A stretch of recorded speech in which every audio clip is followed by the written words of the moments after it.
ना करें, कुछ कुछ अंश हम दिखाएंगे, वो भी लंबा हो रहा है, तो कृपया करके उसे देखें, लाइक करें, कमेंट करें, शेयर करें। धन्यवाद। शुभ दोपहर, जय माँ, जय माता दी। मैं गोविंद बिष्ट, पहाड़ों की रौनक, शहरों की चमक से आशा करता हूँ आप सभी खुश होंगे, अच्छे होंगे, स्वस्थ होंगे और मस्त होंगे। स्वस्थ मस्त होना भी चाहिए, तभी ज़िंदगी की गाड़ी चलती है। तो आज भागवत का दूसरा दिन है, तो अभी हम पहुँचे यहाँ पर और बच्चे हमारे मस्ती में दिन रात, जब भी इनको टाइम मिलता है बस इनको खेलना चाहिए, ज़िंदगी के मज़े लूटने चाहिए। क्यों?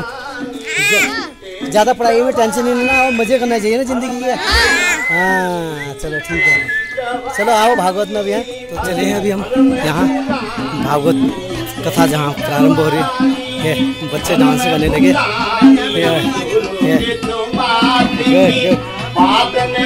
चप्पल लेके आया मैं था, 2 कदम पीछे चप्पल। हमारे पंडित जी भजन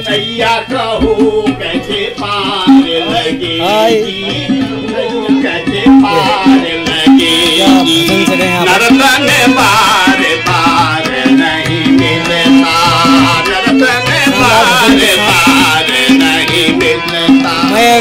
पंडित मयंक, हमारे भजन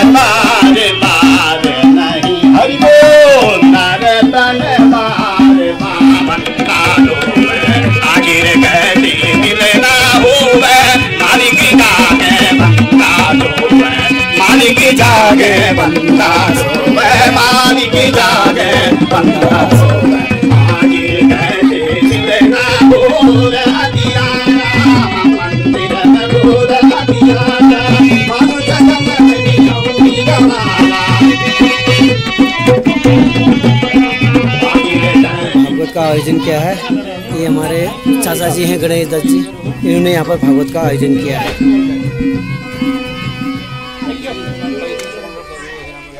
कौन है इतनी सुंदर सुंदर, देखो तो इधर, हेलो हेलो कर दे सबको जरा। भागवत है हमारे वहाँ, आ जाओ कदे, बोलो। दूसरे दिन का भागवत कथा शुरू होने जा रही है। व्यास जी आ गए हैं और पहले उनकी पूजा अर्चना।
नारायणं नमस्कृत्य नरं चैव नरोत्तमं आसनाप बैठिए सबका करो कल्याण।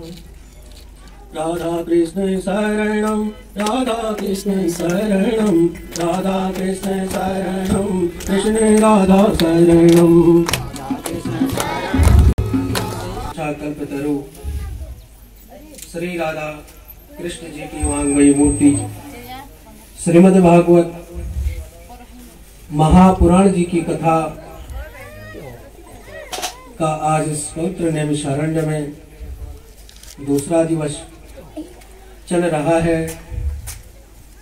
जिस कथा का आयोजन जोशी परिवार के द्वारा अपने पितरों के मोक्ष के निमित्त एवं विश्व कल्याण के निमित्त रखा गया है और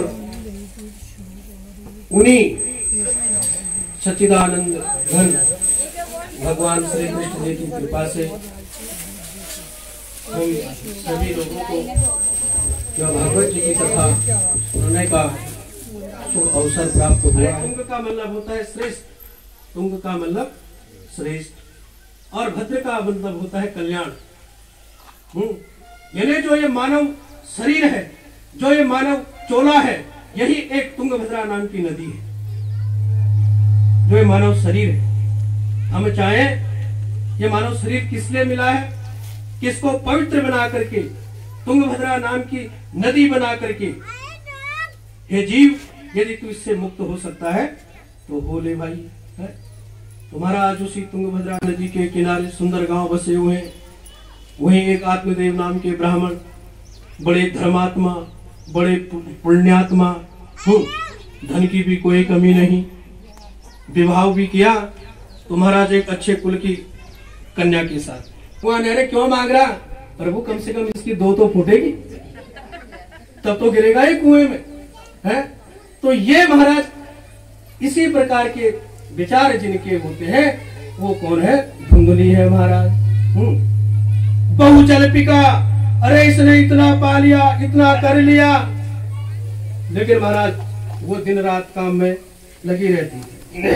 एवं निवसितो प्रेमणा दंपत्यो रममाणयो। फिर भी महाराज दोनों में बड़ा सुंदर प्रेम है। आत्मदेव ब्राह्मण को कुछ भी ज्ञान नहीं है, क्योंकि बेचारे सुबह उठे चल दिए, शाम को घर आए तो महाराज वो अपने पति की खूब क्या कर रही है, सेवा कर रही है महाराज। संतान कई वर्ष हो गए महाराज, आत्मदेव ब्राह्मण को संतान की प्राप्ति ही नहीं है। एक दिन बड़े दुखी हुए, सोचा मेरे पास इतना धन है, कौन इसको खाएगा, कौन क्या करेगा। फिर आत्मदेव ब्राह्मण महाराज उस धर्म को ना धर्म मार्ग ना, मुझे धन को कहाँ लगाने लगे, धर्म मार्ग पर। और महाराज वही धन पवित्र होता है जो धन कहाँ लगता है, धर्म मार्ग पर लगता है। ठीक है भाई, जब हमारे शरीर की शुद्धि कैसे होती है, जब हम स्नान करते हैं तब हमारा शरीर, बाहर का शरीर क्या होता है, शुद्ध होता है, और हमारा अंत चले गए। पानी की प्यास लगी, एक कुएं के सामने गए, जल पिया और जल पी करके बैठे और रोने लगे। बड़ी बड़ी सांसें ली, जा रहे हैं। उन्हें जब पानी की प्यास लगी ना, तो वो भी गए कुएं के पास में, उन्होंने जल पिया, एक जगह पर बैठ गए। देखा अरे कुएं के बगल में कहीं कुछ दूर एक महात्मा जी बैठे हुए हैं। ये बेचारा कौन है भाई, ये ब्राह्मण जोर जोर से रो रहा है। एक दूसरे को महाराज देखते हैं। फिर ब्राह्मण ने सोचा, देखो भाई ये सन्यासी महात्मा है, और धर्मशास्त्र कहते हैं कि भाई संतों का दर्शन तो सभी मनोरथों को पूर्ण कर देता है, चलो इनके पास जाओ, क्या पता इनकी मुझ पर कुछ कृपा हो जाए। अरे महाराज चल गए, प्रणाम किया महाराज जी को। महाराज संत महात्मा बोले, लेकिन उस पर कभी फल नहीं लगते हैं। बाजार से फल लाता हूँ, थोड़ा सुंदर दिखाई देता है, लेकिन जैसे फल को अपने घर में रखा हूँ ना, वो तुरंत क्या हो जाता है, सड़ जाता है। इसलिए मैंने तो न जाने कितने पाप कर्म किए होंगे पूरे जन्म में। महाराज देखो, हम इस जन्म में जो अच्छा करते हैं ना, जिसका पुण्य हमें अगले जन्म में प्राप्त होता है। और जो हमें आज सुख और दुख मिल रहा है ना, ये हमारे किसी जन्म का नहीं है, किसी जन्म का है, इसे पूरे जन्मों का है महाराज। तो मैं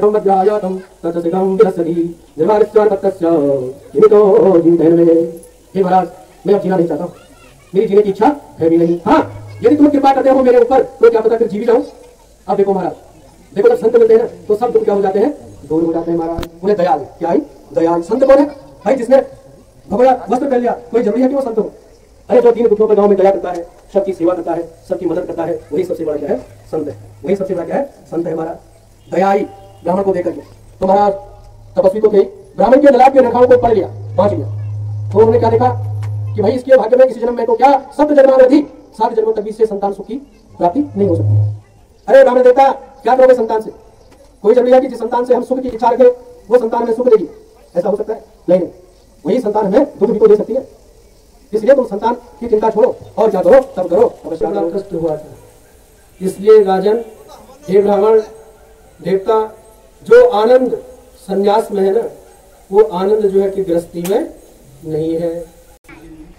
लेकिन उन्होंने अपने हाथों से नहीं खिलाया और स्वयं चल दिए भिक्षा के लिए। अब महाराज धुंधली को बड़ी चिंता होने लगी। एक दिन एक अपनी पड़ोसिन को महाराज आवाज लगाई, अरे भाई बहन इधर आ, मेरे साथ बैठ, बात सुन। तो महाराज आपस अपने आप ही बताने लगे, मेरे पति एक ऐसा फल लेके आए हैं, महात्मा ने दिया है, यदि मैं उस फल को खाऊंगी तो मेरा गर्भ रहेगा, और मैं नहीं चाहती हूं कि मेरा गर्भ रहे, मेरी संतान हो। ये धुंधली कह रही महाराज, अपना महाराज लोगों को बता रही है। शाम को ब्राह्मण देवता घर लौटे, अरे भैया तूने फल खा लिया, हाँ खा लिया। पति से क्या बोल रही है? झूठ बोल रही है महाराज। तरुणी कुटिला तस्य सकर्णे च रुदोदः। धीरे धीरे महाराज धुंधली कमजोर भी होने लग गई। लोगों के घरों में अपना आ जाती गप मारने को, है जोर जोर से रो रही है। एक दिन महाराज धुंधली की बहन धुंधली के यहाँ पहुंच गई बिना निमंत्रण दिए ही। तो उसने पूछा, अरे बहन तू आजकल इतनी कमजोर क्यों हो गई भाई? तो धुंधली ने महाराज उस फल के बारे में पूरा बता दिया और कहने लग गई, अरे उससे तो वो ठीक है जिनकी कभी संतानें नहीं होती है। यदि गांव में बहन कहीं आग लग गई तो मैं भाई आग बुझाने कैसे जाऊंगी? और मैंने सुना है कि गर्भ के समय में बड़ा कष्ट भी होता है। तो महाराज उसकी बहन ने कहा, अरे बहन तू चिंता मत कर, इस समय मेरा भी गर्भ है। जैसे ही मेरे गर्भ से बालक जन्म लेगा मैं उसको चुपचाप ला करके तुझे दे दूंगी। क्रोध पर विजय प्राप्त कर ली ना, समझो कि उसने पूरे विश्व पर विजय क्या कर ली? प्राप्त कर ली महाराज। अब जो क्रोध को ही न जीत सके है तो अपने आप को क्या जीत पाएगा? तो महाराज इस प्रकार से कैसा है धुंधकारी? चोरस्तर जनत्वेसी परवेस्म प्रदीपकः। चोरी करना, डाका डालना, दूसरे के बच्चों की हत्या करना, दीन दुखियों को सताना, हिंसा करना, महाराज वो इस प्रकार के काम करने लगे। लोग जाकर के आत्मदेव ब्राह्मण जी से बोलते, अरे ब्राह्मण देवता तुम तो बड़े दिव्य हो, बड़े सुंदर हो, लेकिन तुम्हारे कुल में इस दुष्ट ने कहां से जन्म ले लिया? तुम इसे समझाते क्यों नहीं?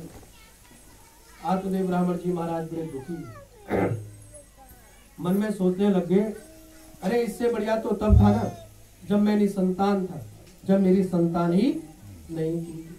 सन्यासी महात्मा जी के वचन याद आ गए। उन्होंने कहा था, अरे आत्मदेव ब्राह्मण जी, जिस संतान से तुम सुख की अभिलाषा कर रहे हो ना, उसी संतान से तुम्हें दुख भी मिल सकता है। महाराज बड़े दुखी हुए, कह रहे मैं अब क्या करूं, कहाँ जाऊं?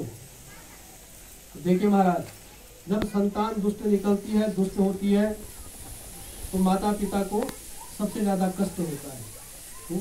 अरे देखो हम क्या करें, कुग्रामवासी कुलहीन सेवा कुभो जन्म क्रोधमुखी च भार्या पुत्रस्य मूर्खो विधवा च कन्या विनाग्निमेते प्रदहन्ति कायं विनाग्निमेते प्रदहन्ति कायं। पुत्र का मूर्ख होना और कन्या का माता पिता के रहते ही वैधव्य हो जाना, ये माता पिता के शरीर को ना बिना अग्नि के ही क्या कर देते हैं, जला देते हैं। महाराज अपने आप को जब धिक्कार रहे हैं तो वैराग्य आना शुरू हो गया। कह रहे असार खलु संसारो दुख रूपी विमोहक सुतकस्य धनमकस्य स्नेवांजलते निशम। जब इतने दुखी हो रहे थे, इतने में ही गोकर्ण महाराज जी वहां पर पहुंच गए। गोकर्ण महाराज जी ने महाराज अपने पिता आत्मदेव ब्राह्मण जी को समझाने लगे, अरे पिताजी क्यों दुखी होते हो? इस संसार में कोई भी सुखी नहीं है। क्यों? न चेन्द्रस्य सुखम किंचे न सुखम चक्रवर्तिना। पिताजी यहाँ तो स्वयं इंद्र को तक सुख नहीं है, जो बड़े बड़े चक्रवर्ती राजा हैं उन्हें तक सुख नहीं है। यदि संसार में सुख है तो मात्र किसको है? सुखमस्ति विरक्तस्य मुनेरेकांत जीवनः। जिन्होंने अपना जीवन क्या बना रखा है? एकांत बना रखा है। अब देखो, जब जीव लोभ करता है ना, तो समझो कि वो पाप भी क्या करेगा? अवश्य करेगा। तो मुचा ज्ञानम प्रजा रूपम नरको गति। ये जो परिवार का ज्ञान है, प्रजा का ज्ञान है, ये नरक की ओर ले जाता है। तद्वाक्यम कुसुमाकर्ण्यम गंतुकाम पिताम्बरी किम कर्तव्यम बनेता तत्वम वद सविस्तरम। इसलिए पिताजी केवल वन में जाओ और वन में जाकर के तपस्या करो, इसी से क्या होगा? कल्याण होगा, उद्धार होगा। फिर कहे अंधकूपे स्नेहपासे बद्ध पंगुराम सटाम कर्मणा पतितो नूनाम मामो द्वरदयानिधे मामो द्वरदयानिधे। पिताजी, जो ये संसार का ज्ञान है, जो ये संसार है, जो ये घर है, ये अंधेरे कुएं के समान है। किसके समान है? अंधेरे कुएं के समान है। तो पूछा कि भाई मैं वन में जाकर के क्या करूं? तो गोकर्ण वाचा। तो देखो महाज्ञानी गोकर्ण महाराज जी कह रहे देहे श्रीमान जनुदिरे विमतिं त्यजत्वं जाया सुखादिषु सदा ममतां विमुञ्चा पश्यामिशं जगदिदं क्षणभङ्गनिष्ठा वैराग्यरागरसिको भवभक्तिनिष्ठा वैराग्यरागरसिको भवभक्तिनिष्ठा देहे श्रीमान जनुदिरे विमतिं त्यजत्वं। अरे पिताजी, जो ये शरीर है, जो ये मानव चोला है, ये हड्डी मांस का बना हुआ क्या है? शरीर है महाराज। यदि कोई बीमारी लग गई तो महाराज उसी से क्या होने लग जाती है? घृणा होने लग जाती है। इसलिए क्या करो, वन में जाओ, वहाँ संत पुरुषों का समागम करो और भगवान को फिर कैसा लगता है ना कैसा लगता है ना खेला लगता है श्री राम भजन करते चलो फिर श्री राम भजन कर दे चलो फिर कैसा लगता है ना कैसा लगता है ना खेला लगता है श्री राम भजन कर दे चलो फिर कैसा लगता है श्री राम भजन कर देख सुनहरा रंग न फूलो सुंदर तेरी माया देख सुनहरा रंग न फूल सुंदर जब आग लगी तेरी चिता के अंदर जलती सुंदर काया वो जब आग लगी तेरी चिता के अंदर जलती सुंदर काया ना पैसा लगता है ना खेला लगता है श्री राम भजन कर दे तो 7 दिनों तक श्रीमद् भागवत की कथा करो। उन्हें क्या सुनाओ? 7 दिनों तक श्रीमद् भागवत की कथा सुनाओ। इति सूर्य वचा सर्वे धर्म रूपम च विश्रुतम। अरे भगवान सूर्य को प्रणाम किया गोकर्ण महाराज जी ने, उनकी परिक्रमा की, उन्हें जाने दिया। और गोकर्ण महाराज जी ने मन में संकल्प कर लिया कि मैं अपने भाई को क्या दिलाऊंगा? मुक्ति दिलाऊंगा महाराज। ठीक महाराज श्रावण के महीने में गोकर्ण महाराज जी ने 7 दिनों तक चलने वाली श्रीमद् भागवत महापुराण जी की कथा का आयोजन रख दिया। द्वितीय हनि समाजस्तु महान जातो देव विस्मय कारक यदेवा श्रमास्ताय गोकर्ण कथयत कथम। महाराज जहाँ भी लोगों ने सुना कि कथा चल रही है, सभी लोग महाराज दूर दूर से कथा सुनने के लिए गोकर्ण महाराज जी के यहाँ महाराज पहुंचने लग गए।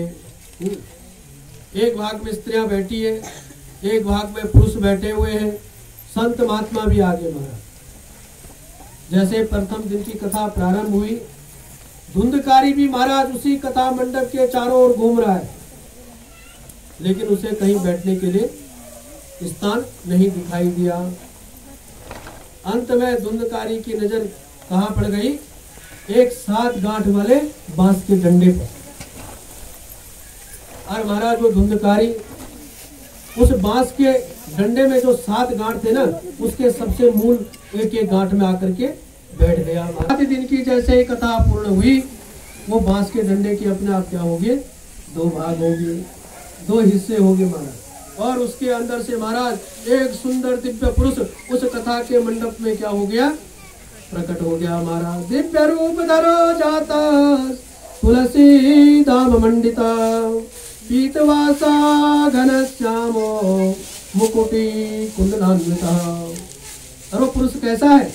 उसने पीले वस्त्र पहने हैं महाराज, श्याम उसका वर्ण है, सुंदर कुंडल पहने हुए, और जैसे प्रकट हुआ ना, सीधे अपने भाई गोकर्ण महाराज जी के चरणों में गिर गए, उन्हें दंडवत प्रणाम किया। ननाम भ्रातरम सद्यो गोकर्णम इति चापव्री। हे भाई, आज तुम्हारी कृपा से मुझे इस प्रेत योनि से क्या मिली है? मुक्ति मिली है। यदि तुम ये 7 दिनों तक ये कथा नहीं करवाते तो मैं हमेशा प्रेत ही बना रहता महाराज।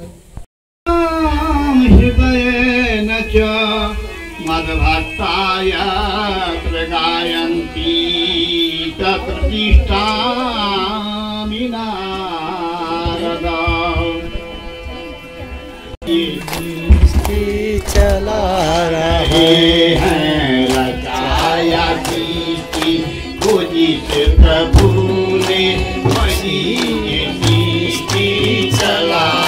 रहे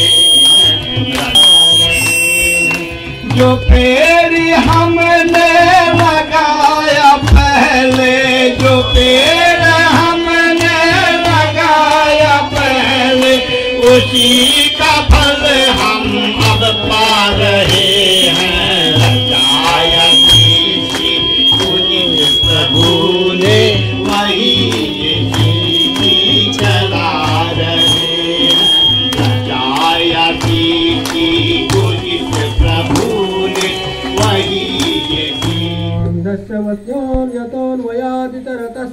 चाते स्वविज्ञस्वरा तेने ब्रह्मगाय चादितमये मुह्यन्ति सूरया। राम नाम सत्यं परां धीमहि, सत्यं परां धीमहि। महाराज जन्मांधस्य, जिनके जन्म आदि का कोई पता नहीं, अरे भगवान अब ये जो अजन्मा है, ये तो जो सबको बनाते हैं, स्वराट है भगवान विभुर स्वराट। लेकिन भागवत जी का जब मंगलाचरण लिखा ना, तो उसमें महाराज किसी एक देवता का नाम नहीं, न तो भगवान कृष्ण का नाम लिखा, न तो राम का नाम लिखा, और न तो भगवान शंकर का नाम लिखा। क्यों? इसलिए यदि भगवान कृष्ण का ही नाम लिखते तो जो भगवान भोलेनाथ के भक्त हैं ना, वो सोचते मन में, अरे ये ग्रंथ हमारा नहीं, ये किसका है? वैष्णव का ग्रंथ है, ये इनका ग्रंथ। इसने क्या कहा कि सत्यम परम धीमहि, हम उस सत्य स्वरूप परमात्मा का क्या करते हैं? ध्यान करते हैं। जो परमात्मा कैसे है? सत्य स्वरूप है, चित्त स्वरूप है, आनंद स्वरूप है और दिव्य। भगवान क्या है? दिव्य है। तो उस दिव्य को प्राप्त करने के वास्ते हमें भी अपने आप पहले क्या, अपनी आंखों को क्या बनाना पड़ेगा? दिव्य बनाना पड़ेगा। देखो महाराज, प्राकृतिक दृष्टि से दिव्य वस्तु का दर्शन नहीं होता। दिव्य वस्तु का दर्शन केवल दिव्य दृष्टि से ही किया जाता है महाराज। तो जब तक हमारी अंदर की आंखें दिव्य न हो, दिव्य न बने, तब तक हम उस विभु का दर्शन कर ही नहीं सकते हैं महाराज। और क्या कहा महाराज? न बैठे महाराज। यदि वो एक बार बैठ गया ना, तो महाराज वो फिर बैठा ही रहता है। उसे वो जलाते ना आजकल माउंटेन इत्यादि कुछ भी, उससे भी भागने वाला नहीं है महाराज। तो कैसा ग्रंथ है? बल केवल आत्मनि। ऐसा लगता है कि तुम सभी के बीच में हो, लेकिन तुम सबसे परे हो, सबसे क्या हो? अलग हो, माया से दूर हो। माया से क्या हो? दूर हो, माया में लिप्त नहीं हो। हे जगदीश्वर, हमारी रक्षा कीजिए, रक्षा कीजिए। भगवान जान गए कि आज अर्जुन पर बड़ा संकट आ गया है। अरे अर्जुन घबराओ मत, ऐसा करो, अश्वत्थामा ने ब्रह्मास्त्र, भाई लोहा लोहे को क्या करता है? काटता है। इसलिए अर्जुन तुम ब्रह्मास्त्र को छोड़ो। जब ये दोनों टकराएंगे ना, जब ये टकर जाएंगे, फिर इन्हें तुम अपने पास क्या करना? वापस मंगा लो। महाराज अर्जुन ने ऐसा ही किया, ब्रह्मास्त्र छोड़ा, फिर अपने पास वापस भी मंगा लिया महाराज। अब महाराज अश्वत्थामा को पकड़ लिया अर्जुन और रस्सी से बांध करके घसीट करके ले जा रहे, घसीट करके। जब द्रौपदी के सामने अश्वत्थामा को लेकर के गए ना, द्रौपदी ने कहा ठहरो ठहरो, रुको रुको, तुम ऐसा नहीं कर सकते हो। क्यों? अरे ये तुम्हारे गुरु द्रोणाचार्य का पुत्र है, ये कृपी का बेटा है। जिस द्रोणाचार्य की कृपा से, जिस द्रोणाचार्य के प्रसाद से तुम विश्व में सर्वश्रेष्ठ धनुर्धर बने ना, ये उन्हीं का बेटा अश्वत्थामा को। तुम्हें पता है, हो सकता है तुम्हारे गुरु पुत्र के रूप में तुम्हारे सामने क्या हो? खड़े हो। हे अर्जुन, देखो ना, इसकी माँ कृपी को, इसकी माँ को जब पता चलेगा ना कि मेरा पुत्र मारा गया, तो इसकी माँ की क्या गति हो, क्या दशा हो। उस बेचारी का तो पति भी नहीं है, उस बेचारी का कोई सहारा भी नहीं है। मेरे पास तो 5-5 पांडव है, लेकिन इस बेचारे को छोड़ दो। देखो महाराज कितनी महान है द्रौपदी, है कि नहीं? अरे हम और तुम होते ना, पता क्या कहते, हाँ ठीक हो रहा है, ये इसी लायक कहते कि नहीं कहते। लेकिन द्रौपदी क्या कह रही है, ठीक है इसे छोड़ो छोड़ो, जिसकी माँ को बहुत दुख होगा, बहुत कष्ट होगा। इतने में महाराज भीम आए, नहीं नहीं भैया, ये वध के योग्य ही है, इसने सोए हुए निरपराध पुत्रों की हत्या की है, इसलिए इसका वध होना क्या है, जरूरी है। अर्जुन भी आए, भगवान कृष्ण भी आए। कृष्ण ने कहा, हे अर्जुन देखो भैया, जो स्त्री घाती होता है, जो स्त्री का वध करता है, स्त्री का अपमान करता है, जो सोए हुए बालकों की हत्या करता है, उसको सजा मिलनी ही चाहिए। परीक्षा ले रहे भगवान अर्जुन। अब महाराज अर्जुन बड़े धर्म संकट में पड़ गई, मैं क्या करूं, मत्तम प्रमत्तम उन्मत्तम शोक्तम बालम स्त्रियम जड़म परपन्नम विरथम भीतम न रिपुम हंति धर्मवी। और कह रहे भगवान, हे अर्जुन, शरण में आए हुए शत्रु को भी क्षमा कर देना चाहिए, लेकिन ऐसे दुष्टों को क्षमा नहीं करना चाहिए। फिर महाराज अर्जुन धर्म संकट में पड़ गए, अब क्या करो। फिर भगवान ने कहा, हे अर्जुन देखो भाई, तुमने प्रतिज्ञा भी की है, लेकिन एक चीज याद रखना, ये ब्राह्मण भी है। ये क्या है, ब्राह्मण भी है। और धर्म कहता है, वेद कहते हैं कि ब्राह्मण कितना बड़ा पापी भी क्यों रहो, कितना बड़ा आतताई भी क्यों रहो, कितना बड़ा दुष्ट भी क्यों रहो, फिर भी उसका वध नहीं करना, ब्राह्मण का वध नहीं करना चाहिए। अब महाराज देखो भगवान दोनों तरफ बात कर, क्या कर रहे हैं, दोनों तरफ बात। इसका क्या अर्जुन फिर महाराज जब धर्म संकट में पड़े तो भगवान अर्जुन के मन की बात को जान गए। तो भगवान ने कहा, अर्जुन तुम घबराओ मत, ऐसा करो भाई, ब्राह्मण का वध क्या है, किसी ब्राह्मण का आप लोगों ने अपमान कर दिया, उसको अपने आंगन से बाहर निकाल दिया, वो ब्राह्मण का वो पता है अपमान उसका जो है उसकी मृत्यु से भी बढ़ करती है। ब्राह्मण का अपमान उसकी मृत्यु से भी क्या है, बढ़ करके है महाराज। उसका धन छीन लेना, उसके केस कटवा देना, वो मृत्यु से भी क्या है, बढ़ करके है महाराज। इसलिए ब्राह्मण का भी कर्तव्य है महाराज, क्या कर्तव्य है कि कोई ऐसा कर्म हमसे न हो प्रभु जिससे कि दूसरों के द्वारा हमारा क्या हो, अपमान हो महाराज। तेरी महिमा जग से न्यारी न्यारी न्यारी, हरि हरि जय जय नारायण नारायण हरि हरि, लक्ष्मी नारायण नारायण हरि हरि, सत्य नारायण नारायण हरि हरि, तेरी महिमा जग से न्यारी न्यारी, हरि हरि तेरी जय जगदीश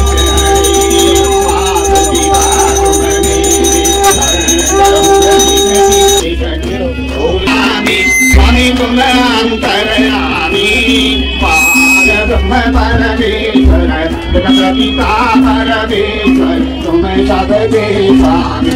ओम जय जगदीश हरे, तुम करुणा के सागर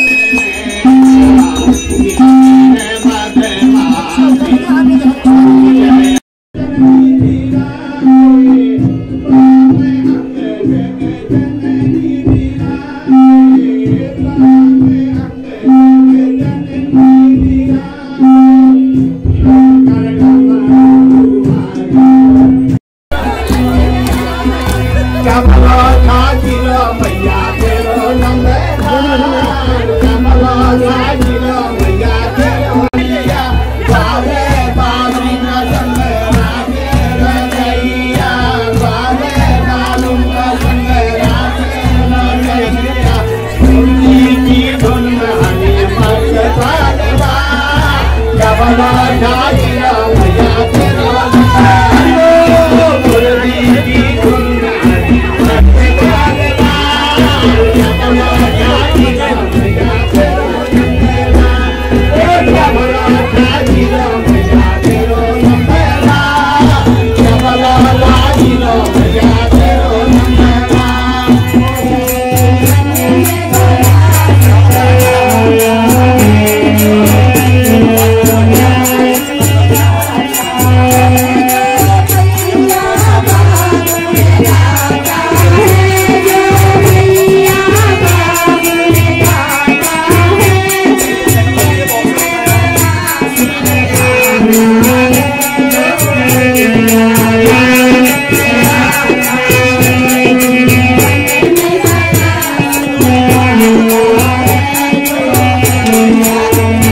तो हमारा जो है आज का कार्यक्रम काफ़ी हो चुका है और हमारा जो आज का भगवत गीता का दूसरा दिन था वो हो गया है। और अभी यहाँ शाम की तैयारी चल रही है, भंडारा की तैयारी चल रही है और आटा गूंद रहे हैं ये बच्चे लोग हमारे, बहुत मेहनत कर रहे हैं। हमारे वैसे ये पानी डाल रहे हैं, नंबर है, कभी आएंगे कूदेंगे, अगला राउंड ये कूदेंगे। बहुत मेहनती। अरे इनको कभी कभी ये अभी समय डाल रहे हैं पानी, क्योंकि इनको कभी कभी हो जाती है आटा गूंदने में परेशानी। मजा आ रहा है, फुल एंजॉय हो रहा है। हाँ बढ़िया है, भगवान का नाम लो, चैनल को लाइक सब्सक्राइब करें। कहो फिर आप ही कहो, जितना कहो दे एक दो को नहीं आ गया। टिकट है। प्यारे प्यारे मित्र दोस्त आटा वगैरह कूद रहे हैं, तो ये बोल रहे हैं कि अगर आपको हमारा थोड़ा भी अच्छा लगता है तो कहीं से घूमते फिरते इस चैनल के पास पहुंचे हैं तो उसको लाइक करें, कमेंट करें, शेयर करें, सब्सक्राइब करना भूलना नहीं। ओके भाई, इसके साथ हम आज का यहाँ पर समाप्त करेंगे। सभी भक्त लोग इस आरती इस सेक का लाभ लें और माता रानी की ज्योति, भगवान श्री कृष्ण की ज्योति समझकर और सभी भगवान की ज्योति समझकर इसे ग्रहण करें, तो सभी को सुख शांति मिले। इसी दुआओं के साथ, इसी शुभ चिंता के साथ यहाँ आज का कार्यक्रम हम यहाँ पर समाप्त करेंगे। जय हो भगवान प्रभु। आज की भागवत कथा समाप्त हो गई है, तो हम आगे थोड़ा कीर्तन भजन का कार्यक्रम दिखाएंगे और हम पूरा भागवत कथा नहीं दिखा पा रहे क्योंकि काफ़ी लंबा हो जा रहा है, इसलिए हमें क्षमा करें। कुछ अंश हम दिखाएंगे, वो भी लंबा हो रहा है, तो कृपया करके उसे देखें, लाइक करें, कमेंट करें, शेयर करें। धन्यवाद।